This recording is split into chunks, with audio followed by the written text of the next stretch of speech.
GeM TV நேயர்களுக்கு அன்பு வணக்கங்களை கூறிக்கொண்டு வழக்கம் போல் விநாயகப் பெருமானை வணங்கி இன்றைய 12 ராசிகளுக்கான பலன்கள். இன்று 17/8/2025 ஆவணி மாதம் 1ஆம் நாள் விஸ்வாவசு வருடம். சூரிய உதயம் காலை 5:57 அஸ்தமனம் மாலை 6:29 இன்றைய ஆதிக்க கிரகம் சூரிய பகவான். வழிபட வேண்டிய தெய்வம் சூரிய பகவானை வழிபட வேண்டும். இன்று மாத பிறப்பு, ஆவணி மாதம் பிறந்திருக்கின்றது. ஆவணி மாதம் இன்று மாத பிறப்பிலே தர்ப்பணங்கள் செய்ய வேண்டும். ஒவ்வொரு மாதமும் மாத பிறப்பன்று முன்னோர்களுக்கு தர்ப்பணம் செய்ய வேண்டும். ஆகவே இன்றைய நாளிலே அந்த காரியங்களை எல்லாம் செய்ய வேண்டும். நல்ல நேரம் காலை 7:45 முதல் 8:45 வரை, மதியம் 3:15 முதல் மாலை 4:15 வரை, ராகு காலம் மாலை 4:30 முதல் 6 வரை, யமகண்டம் மதியம் 12 முதல் 1:30 வரை, குளிகை நேரம் மதியம் 3 முதல் 4:30 வரை. இன்றைய சுபகோரை குருஹோரை நேரம் காலை 11 முதல் மதியம் 12 வரை. இந்த நேரத்தில் என்ன செய்யலாம்? எல்லா விதமான சுபகாரியங்களையும் தொடங்க அருமையான ஹோரை இந்த ஹோரை. குருவை தரிசிக்க, தீட்சை வாங்க, வியாபாரம் தொடங்குவதற்கு, அதேபோல் விவசாயம் செய்வதற்கு, ஆடை ஆபரணங்கள் வாங்குவதற்கு, உங்கள் இல்லத்திலே திருமணம் வருகின்றது என்றால் திருமாங்கல்யத்துக்கு தங்கம் வாங்க அருமையான நேரம், பெரியோர்களிடம் ஆசீர்வாதம் வாங்க அருமையான நேரம். இப்படி எல்லா விதமான சுபகாரியங்களையும் இந்த ஹோரையிலே செய்யலாம். கவனமாக இருக்க வேண்டிய ஹோரை சனி ஹோரை. நேரம் காலை 10 முதல் 11 வரை, மாலை 5 முதல் 6 வரை. இந்த நேரத்திலே மௌனத்தை கடைபிடியுங்கள். எந்த விதமான முடிவுகளையும் இந்த நேரத்திலே எடுக்காதீர்கள். ஆகவே கவனமாக இருக்க வேண்டும் இந்த ஹோரை நேரத்திலே. இன்றைய நட்சத்திரம் இன்று காலை 6:48 வரை கிருத்திகை, அதன் பிறகு ரோகிணி நட்சத்திரம். இன்றைய திதி இன்று இரவு 8:47 வரை தேய்பிறை நவமி, அதன் பிறகு தசமி திதி வருகின்றது. இன்றைய சந்திராட்டமம் துலாம் ராசிக்கு சந்திராட்டமம், கவனமாக இருக்க வேண்டும். சுவாதி நட்சத்திரக்காரர்கள் இன்றைய நாளிலே கரு நீல நிற ஆடைகளை அணிவதை தவிர்ப்பது நல்லது. தொடர்ந்து நாம் காண இருப்பது மேஷம் முதல் மீனம் வரை உள்ள 12 ராசிகளுக்கான பலன்கள். மேஷ ராசி அன்பர்களே, இன்று சந்திரன் உங்கள் ராசிக்கு 2ஆம் இடத்திலே இருக்கின்றார். உங்களுடைய ராசி அதிபதி செவ்வாய் ராசிக்கு 6ஆம் இடத்திலே இருக்கின்றார். ஆகவே சுபகாரியங்கள் கைகூடி வரும், கடன் பிரச்சனைகள் தீரும், பதவி உயர்வோடு வேலை மாற்றம் கிடைக்கும், பழைய பாக்கிகள் வசூலாகும், உங்களுடைய உழைப்புக்கு ஏற்ற ஊதியம் கிடைக்கின்ற நல்ல நாள். புதிய வேலை தேடிக்கொண்டிருப்பவர்களுக்கு வேலை கிடைக்கும். வியாபாரத்திலே நல்ல முன்னேற்றம் உண்டாகும். நண்பர்கள் மூலம் நல்ல அனுகூலம் உண்டாகும். கணவன் மனைவிடையே நல்ல ஒற்றுமை ஏற்படும். குழந்தைகளால் மகிழ்ச்சி உண்டாகும். சுபவிரயங்கள் ஏற்படக்கூடிய அற்புதமான நாள். திருமண பேச்சுவார்த்தைகளை இன்றைய நாளிலே தொடங்கினால் சுபமாக முகூர்த்தத்திலே முடியும். குடும்ப ஒற்றுமை சந்தோஷத்தை தரும். ஆகவே இன்றைய நாளிலே, அற்புதங்கள் நிறைந்த நாளிலே சூரிய பகவானை வணங்கி மேலும் நற்பலன்களை பெறுங்கள். வாழ்த்துக்கள். ரிஷபராசி அன்பர்களே, இன்று சந்திரன் உங்கள் ராசியிலேயே இருக்கின்றார். உங்களுடைய ராசி அதிபதி சுக்கிரன் ராசிக்கு 2ஆம் இடத்திலே இருக்கின்றார். ஆகவே நினைத்த காரியங்கள் எல்லாம் நல்லபடியாக நடக்கக்கூடிய நல்ல நாள். பூர்வீக சொத்திலே இருந்து வந்த பிரச்சனைகள் எல்லாம் தீர்ந்து பணம் கைக்கு வரும். மனம் சந்தோஷமாக இருக்கும். பணம் வந்தால் மனம் சந்தோஷமாக இருக்கும். ஆகவே இன்றைய நாளிலே உங்களுக்கு பணம் வருகிறது. அதனால் மனம் சந்தோஷமாக அமையும். தொழிலிலே நல்ல முன்னேற்றங்கள் ஏற்படும். குழந்தை பாக்கியத்திற்காக காத்திருக்கின்ற தம்பதிகளுக்கு சந்தான பிராப்தி உண்டு. புதிதாக வேலை தேடிக்கொண்டிருக்கின்ற பட்டதாரிகளுக்கு வேலை கிடைக்கும். உடல் ஆரோக்கியத்திலே நல்ல முன்னேற்றம். மனக்குழப்பங்கள் எல்லாம் தீர்ந்து மனதிலே தெளிவு. பொருளாதாரம் திருப்திகரம். இப்படி உங்களுக்கு எல்லா பலன்களும் இன்றைய நாளிலே நல்ல விதத்திலே இருக்கின்றது. சூரிய பகவானை வணங்கி மேலும் நற்பலன்களை பெறுங்கள். வாழ்த்துக்கள். மிதுன ராசி அன்பர்களே, இன்று சந்திரன் உங்கள் ராசிக்கு 12ஆம் இடத்திலே இருக்கின்றார். உங்களுடைய ராசி அதிபதி புதன் ராசிக்கு 2ஆம் இடத்திலே இருக்கின்றார். ஆகவே திருமணம் போன்ற சுபகாரிய பேச்சுவார்த்தைகள் சற்று தள்ளி போகும். வீடு வண்டி சம்பந்தமான விரய செலவுகள் சிலருக்கு ஏற்படலாம். காரிய தடைகள் ஏற்பட்டு விலகுகின்ற நாள். உத்தியோகத்திலே இருப்பவர்கள் பணியிலே கூடுதல் கவனம் செலுத்த வேண்டும். தேவையில்லாத பயத்தை தவிர்த்து கொள்ளுங்கள். கூட்டு தொழிலிலே மன வருத்தங்கள் உண்டாகலாம், கவனமாக இருக்க வேண்டும். குலதெய்வ வழிபாடு மன அமைதியை தரும். அலுவலகத்திலே வீண் வாதங்களை தவிர்க்க வேண்டிய நாள். முயற்சிகள் கால தாமதமான வெற்றியை தரும். உடல் ஆரோக்கியத்திலே சற்று எச்சரிக்கையாக இருக்க வேண்டும். கணவன் மனைவிக்குள் சண்டை சச்சரவுகள் ஏற்பட்டு விலகும். அலுவலகத்திலே பணிச்சுமை அதிகமாக இருக்கும். மொத்தத்தில் இன்றைய நாளிலே நீங்கள் கவனமாக இருக்க வேண்டும், ஜாக்கிரதையாக இருக்க வேண்டும். சூரிய பகவானை வணங்குங்கள். வாழ்த்துக்கள். கடகராசி அன்பர்களே, இன்று சந்திரன் உங்கள் ராசிக்கு 11ஆம் இடத்திலே இருக்கின்றார். ஆகவே குழந்தை பாக்கியத்திற்காக காத்திருக்கின்ற தம்பதிகளுக்கு சந்தான பிராப்தி உண்டு. வீடு வண்டி வாகன வகையிலே யோகங்கள் உண்டாகின்ற நாள். உங்களுடைய முயற்சிகள் எல்லாம் பெரும் வெற்றி பெறும்.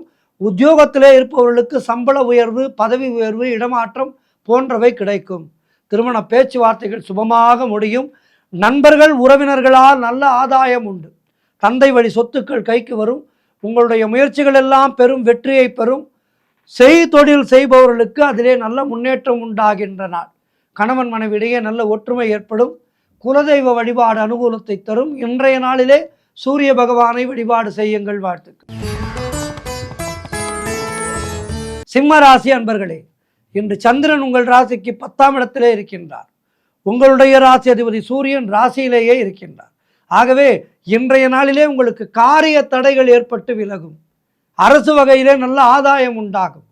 பெயரும் புகழும் கிடைக்கின்ற அருமையான நாள். வேலையிலே உங்களுடைய திறமைகள் வெளிப்படும். மாணவர்கள் நல்ல சாதனை புரியக்கூடிய நாள். சிலருக்கு குழந்தை பாக்கியத்திற்காக காத்திருக்கின்ற தம்பதிகளுக்கு சந்தான பிராப்தி உண்டாகும். பொருளாதாரத்திலே பெரும் வளர்ச்சி ஏற்படும். குடும்ப ஒற்றுமை சந்தோஷத்தை தரும். தொழிலிலே நல்ல முன்னேற்றம் ஏற்படும். உழைப்புக்கேற்ற ஊதியங்கள் கிடைக்கின்ற நல்ல நாள். வேலை தேடிக்கொண்டிருப்பவர்களுக்கு நல்ல வேலை கிடைக்கும். மொத்தத்தில் எடுக்கின்ற முயற்சிகளிலே வெற்றிகள் தேடி வருகின்ற நாள். சூரிய பகவானை வணங்குங்கள். வாழ்த்து. கன்னியா ராசி அன்பர்களே, இன்று சந்திரன் உங்கள் ராசிக்கு 9ஆம் இடத்திலே இருக்கின்றார். உங்களுடைய ராசி அதிபதி புதன் ராசிக்கு 11ஆம் இடத்திலே இருக்கின்றார். ஆகவே எல்லா விதமான பாக்கியங்களும் கிடைக்கக்கூடிய நாள். உங்களுடைய தொழில் முயற்சிகள் எல்லாம் பெரும் வெற்றியை பெறும். கடன் தொல்லைகள் விலகும். நண்பர்கள் மூலம் எதிர்பார்த்த உதவிகள் கிடைக்கும். தந்தை வழியிலே நல்ல அனுகூலங்கள் உண்டாகும். புதிய வேலை தேடிக்கொண்டிருப்பவர்களுக்கு நல்ல வேலை கிடைக்கும். வியாபாரத்திலே இருப்பவர்களுக்கு அதிலே நல்ல வளர்ச்சி உண்டாகும். திருமணம் போன்ற சுபகாரிய பேச்சுவார்த்தைகள் இனிதே முடியும். பொருள் வரவும் தனலாபமும் அதிகரிக்கின்றன. பண வரவு அதிகரிக்கும். கணவன் மனைவிடையே நல்ல ஒற்றுமை ஏற்படும். கூட்டு தொழில் செய்பவர்களுக்கு லாபங்கள் அதிகமாக வரும். மொத்தத்தில் இன்றைய நாள் எல்லா வகையிலும் ஏற்றங்களை தருகின்ற நல்ல நாள். சூரிய பகவானை வணங்குங்கள். வாழ்த்துக்கள். துலாம் ராசி அன்பர்களே, இன்று சந்திரன் உங்கள் ராசிக்கு 8ஆம் இடத்திலே இருக்கின்றார். உங்களுடைய ராசி அதிபதி சுக்கிரன் ராசிக்கு 9ஆம் இடத்திலே இருக்கின்றார். இன்று நாள் முழுவதும் சந்திராட்டமும் மௌனத்தை கடைபிடியுங்கள். கோபத்தை முற்றிலுமாக தவிர்த்து கொள்ளுங்கள். அலுவலகத்திலே வேலை பளு அதிகமாக இருக்கும். கணவன் மனைவிக்குள் கருத்து வேறுபாடுகள் ஏற்படும். செய்கின்ற தொழிலே புதிய முதலீடுகளை, புதிய முயற்சிகளை தவிர்க்க வேண்டிய நாள். கடன் கொடுக்காதீர்கள், கடன் வாங்காதீர்கள். பணிச்சுமை அதிகமாக இருக்கும். வீண் வாக்குவாதங்களை எல்லாம் தவிர்க்க வேண்டிய நாள் இன்றைய நாள். ஆகவே இன்றைய நாளிலே சூரிய பகவானை வணங்குங்கள். மாலையிலே பிரத்திங்கரா தேவி வழிபாடு செய்யுங்கள். வாழ்த்து. விருச்சிக ராசி அன்பர்களே, இன்று சந்திரன் உங்கள் ராசிக்கு 7ஆம் இடத்திலே இருக்கின்றார். உங்களுடைய ராசி அதிபதி செவ்வாய் ராசிக்கு 11ஆம் இடத்திலே இருக்கின்றார். ஆகவே திருமணம் போன்ற சுபகாரிய பேச்சுவார்த்தைகள் இனிதே முடியும். உறவினர்களோடு இருந்து வந்த மன வருத்தங்கள் தீரும். வியாபாரத்திலே நல்ல முன்னேற்றம் உண்டாகும். அலுவலகத்திலே இருந்து வந்த நெருக்கடிகள் குறையும். பழைய பாக்கிகள் வசூலாகும். காரிய வெற்றிகள் உண்டாகின்ற நாள். கடன் பிரச்சனைகள் தீரும். நண்பர்கள் மூலம் நல்ல அனுகூலம் உண்டாகும். ஒரு சிலருக்கு வீடு வண்டி வாகன மாற்றம் ஏற்படும். மொத்தத்தில் உங்களுடைய புதிய முயற்சிகள் எல்லாம் நிறைவேறி வெற்றிகளை தேடித் தருகின்ற நாளாக இன்றைய நாள் இருக்கின்றது. இன்றைய நாளிலே சூரிய பகவானை வணங்கி மேலும் நற்பலன்களை பெறுங்கள். வாழ்த்து. தனுசு ராசி அன்பர்களே, இன்று சந்திரன் உங்கள் ராசிக்கு 6ஆம் இடத்திலே இருக்கின்றார். உங்களுடைய ராசி அதிபதி குரு ராசிக்கு 7ஆம் இடத்திலே இருக்கின்றார். ஆகவே பொருளாதாரம் நெருக்கடியாக இருக்கும். உத்தியோக உயர்வும் பணியிட மாற்றமும் ஏற்படும். அலுவலகத்திலே மற்றவர்கள் பிரச்சனைகளிலே தலையிடாதீர்கள். தொழிலிலே புதிய முதலீடுகளை புதிய முயற்சிகளை தவிர்க்க வேண்டிய நாள். வெளியூர் பிரயாணங்கள் செல்வதை இன்றைய நாளிலே தவிர்க்க வேண்டும். காரிய அனுகூலம் உண்டாகும். மேலதிகாரிகளால் நெருக்கடிகள் உண்டாகும். வேலை மாற்றம் ஒரு சிலருக்கு உண்டாகும். ஆகவே இன்றைய நாளிலே கிரக சஞ்சாரங்கள் உங்களுக்கு அவ்வளவு சாதகமாக இல்லை. எனவே கவனமாக இருக்க வேண்டும். கோபத்தை முற்றிலுமாக குறைத்து கொள்ளுங்கள். மௌனத்தை கடைபிடியுங்கள். சூரிய பகவானை வணங்குங்கள். வாழ்த்துக்கள். மகர ராசி அன்பர்களே, இன்று சந்திரன் உங்கள் ராசிக்கு 5ஆம் இடத்திலே இருக்கின்றார். உங்களுடைய ராசி அதிபதி சனி ராசிக்கு 2ஆம் இடத்திலே இருக்கின்றார். ஆகவே குழந்தை பாக்கியத்திற்காக காத்திருக்கின்ற தம்பதிகளுக்கு சந்தான பிராப்தி உண்டாகும். தொழில் மற்றும் வியாபாரத்திலே சிறப்பான முன்னேற்றம் ஏற்படும். காரிய தடைகள் எல்லாம் விலகி எடுக்கின்ற முயற்சிகளிலே வெற்றிகள் தேடி வருகின்ற நாள். மனம் உற்சாகமாக காணப்படக்கூடிய நல்ல நாள். பண வரவு அதிகரிக்கும். பொருளாதாரம் திருப்திகரமாக இருக்கும். தொட்டதெல்லாம் பொன்னாக கூடிய நாள். பிள்ளைகளால் பெருமை ஏற்படும். வாழ்க்கை துணையால் மகிழ்ச்சி உண்டாகும். நண்பர்களோடு இருந்து வந்த மன வருத்தங்கள் எல்லாம் தீரும். வேலையிலே காத்திருந்த இடமாற்றம் அமையும். வரவேண்டிய பணம் கைக்கு வரும். செய்கின்ற செயலிலே பெயரும் புகழும் கிடைக்கும். வெளியூர் பிரயாணங்கள் வெற்றியை தரும். சிறப்பான நாள் இது. இன்றைய நாளிலே சூரிய பகவானை வணங்குங்கள். வாழ்த்துக்கள்.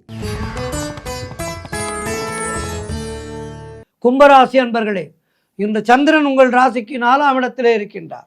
உங்களுடைய ராசி அதிபதி சனி ராசியிலேயே இருக்கின்றார். ஆகவே இன்றைய நாளிலே கணவன் மனைவியிடையே நல்ல ஒற்றுமை ஏற்படும். உடல் ஆரோக்கியம் நன்றாக இருக்கும். காரிய அனுகூலங்கள் உண்டாகின்ற நாள். உத்தியோக வகையிலே நல்ல மாற்றம் ஏற்படும். ஒரு சிலருக்கு வண்டி வாகன யோகம் உண்டாகும். தாய் வழி சொந்தங்களின் உதவிகள் எல்லாம் கிடைக்கின்ற நாள். பொருளாதாரத்திலே பெரும் வளர்ச்சி உண்டாகும். எதிர்பார்த்த விஷயங்கள் எல்லாம் நல்லபடியாக நடக்கும். வீடு கட்டுவதற்கான முயற்சிகளிலே பெரும் வெற்றி கிடைக்கும். தொழிலிலே நல்ல முன்னேற்றம் உண்டாகும். மனக்குழப்பங்கள் தீர்ந்து மனதிலே தெளிவு ஏற்படும். இறுதியாக மீனராசி அன்பர்களே, இன்று சந்திரன் உங்கள் ராசிக்கு 3ஆம் இடத்திலே இருக்கின்றார். உங்களுடைய ராசி அதிபதி குரு ராசிக்கு 4ஆம் இடத்திலே இருக்கின்றார். ஆகவே இன்றைய நாளிலே உங்களுக்கு இளைய சகோதரர்கள் மூலம் நல்ல அனுகூலங்கள் உண்டாகும். நீங்கள் நினைத்தது அனைத்தும் நல்லபடியாக நடக்கக்கூடிய நல்ல நாள். பயணங்கள் அதிகமாக மேற்கொள்வீர்கள். காரிய தடைகள் விலகும். கூட்டு தொழிலிலே நல்ல லாபங்கள் வரக்கூடிய நாள். உறவினர்கள் மூலம் நல்ல ஆதாயம் உண்டாகும். உத்தியோக உயர்வும் பதவி உயர்வும் இடமாற்றமும் கிடைக்கும். குழந்தைகளால் மகிழ்ச்சி உண்டாகும். உடல் ஆரோக்கியம் சிறப்பாக இருக்கும். அலுவலகத்திலே புதிய பொறுப்புகள் மகிழ்ச்சியை தரும். சிறப்பான நாள் இது. இன்றைய நாளிலே சூரிய பகவானை வணங்கி நற்பலன் காணுங்கள். வாழ்த்துக்கள். 12 ராசியினருக்கும் இன்றைய நாள் சிறப்பாக இருக்க பிரார்த்திக்கின்றேன். நன்றி, வணக்கம். இன்றைய ஆன்மீக தகவல். ஜெய ஜெய சங்கர ஹர ஹர சங்கர, ஜெய ஜெய சங்கர ஹர ஹர சங்கர, ஜெய ஜெய சங்கர ஹர ஹர சங்கரா. நம்முடைய சனாதன இந்து தர்மத்தை மிக அழகாக பாரதம் முழுவதும் நடந்தே சென்று நம்முடைய சனாதன தர்மத்தை இந்தியாவெங்கும் பரப்பி அதனை ஒழுங்குபடுத்தி பல்வேறு பிரிவுகளாக இருந்த ஹிந்து மதத்தை ஒன்றுபடுத்தி மிகச்சிறப்பான பணியை ஹிந்து மதத்திற்கு ஆற்றியவர் ஆதிசங்கர பகவத் பாதா. அவரை பற்றித்தான் இன்றைய ஆன்மீக தகவலிலே நாம் தெரிந்து கொள்ள இருக்கின்றோம். இது குரு கடாட்சம். ஆதிசங்கரர் 7ஆம் நூற்றாண்டிலே இன்றைய கேரளத்தில் உள்ள காலடி எனப்படுகின்ற ஊரிலே அவதரித்தார். ஆரியாம்பாள் சிவகுரு தம்பதியினருக்கு மகனாக தோன்றிய அற்புதமான மெய்ஞானி ஆதிசங்கரர். இளமை பிராயத்திலே கௌடபாதரின் சீடரான கோவிந்த பகவத் பாதாரிடம் வேதாந்தம் மற்றும் தத்துவங்களை எல்லாம் பயின்று சங்கர பகவத் பாதர் என்று அருமையாக அழைக்கப்பட்டார். இந்து சமயத்தினுடைய 3 அடிப்படை நூல்கள் என்று அறியப்படுகின்ற உபநிடதங்கள், பிரம்மசூத்திரம் மற்றும் பகவத்கீதைக்கு முழுவதுமாக விளக்க உரை அளித்து அவை போதிக்கும் அத்வைத வேதாந்தம், அதாவது இரண்டற்றது என்கின்ற அத்வைத தத்துவத்தை உலகத்துக்கு எடுத்து காட்டியவர் ஆதிசங்கர பகவத்பாதா. மேலும் விஷ்ணு சகஸ்ரநாமம் போன்ற சமய நூல்களுக்கும் இவர் அருமையான விளக்க உரை எழுதியிருக்கின்றார். சிவானந்த லகரி, கோவிந்தாட்டகம், பஜகோவிந்தம், சித்தாந்த சாங்கியம், விவேக சூடாமணி, ஆத்மபோதம், உபதேச சகஸ்ரீ, கனகதாரா ஸ்தோத்திரம், சுப்பிரமணிய புஜங்கம் போன்ற நூல்களை இவர்தான் இயற்றினார். குறிப்பாக இந்த கனகதாரா ஸ்தோத்திரம் என்பது ஒரு வறிய குடும்பத்தினுடைய வறுமையை நீக்குவதற்காக ஆதிசங்கரர் சொன்ன ஒரு ஸ்தோத்திரம். அந்த ஸ்தோத்திரத்தை அவர் அந்த வீட்டின் குடிசை வீட்டின் முன்னே நின்று சொல்ல, அதாவது அந்த தாயார் மிகுந்த வறுமையிலே இருப்பவர், இருந்தாலும் வந்திருக்கின்ற அந்த அதிதிக்கு ஏதாவது கொடுக்க வேண்டுமே என்று தன்னிடம் இருந்த நெல்லிக்கனியை எடுத்து கொடுத்தாளாம்.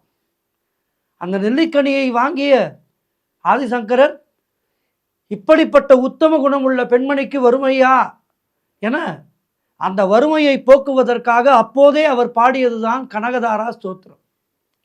மெய்ஞானிகளுடைய கண்கள் பட்டாலே நம்முடைய பாவம் தீரும். ஆனால் ஆதிசங்கர பகவத்பாதால் அந்த தாய்க்காக மனம் உருகி கனகதாரா ஸ்தோத்திரத்தை பாட அங்கு தங்க மழை பொழிந்தது என்பது வரலாறு. ஆகவே இந்த கனகதாரா ஸ்தோத்திரத்தை யாருக்கெல்லாம் பணக்கஷ்டம் இருக்கின்றதோ அவர்கள் எல்லோரும் இல்லத்திலே அமர்ந்த இந்த கனகதாரா ஸ்தோத்திரத்தை சொல்ல முடிந்தால் சொல்லுங்கள் அல்லது கேளுங்கள்.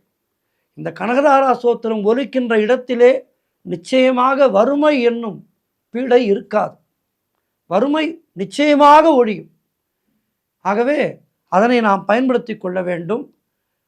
ஆதிசங்கரர் இந்த பூ உலகத்திலே அவதரித்த காலகட்டங்களிலே சார்வாகர்கள், லோகாயாதிகர்கள், கபாலிகர்கள் மற்றும் சக்தி வழிபாடு செய்கின்ற சாக்தர்கள், சாங்கியர்கள், பௌத்தர்கள், மாத்தியமிகர்கள் என்று ஏறத்தாழ 72 வெவ்வேறு மதவாதிகள் தம்முடைய கருத்து வேறுபாடுகளின் அடிப்படையிலே தம்முள்ளேயே சண்டையிட்டு கொண்டு பெரும் குழப்பத்தை உண்டாக்கி கொண்டிருந்தார்கள்.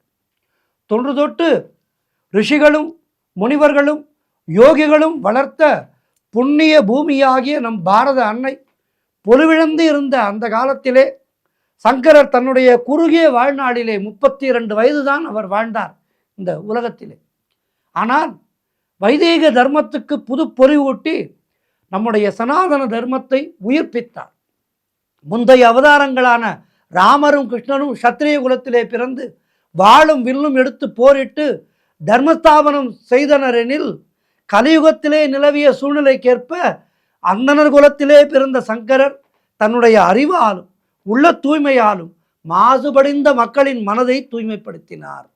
அவர் வரலாற்றை நாம் பார்க்கும்போது நம்முடைய கண்களிலே இருந்து ஆனந்த கண்ணீர் பெருக்கெடுக்கும்.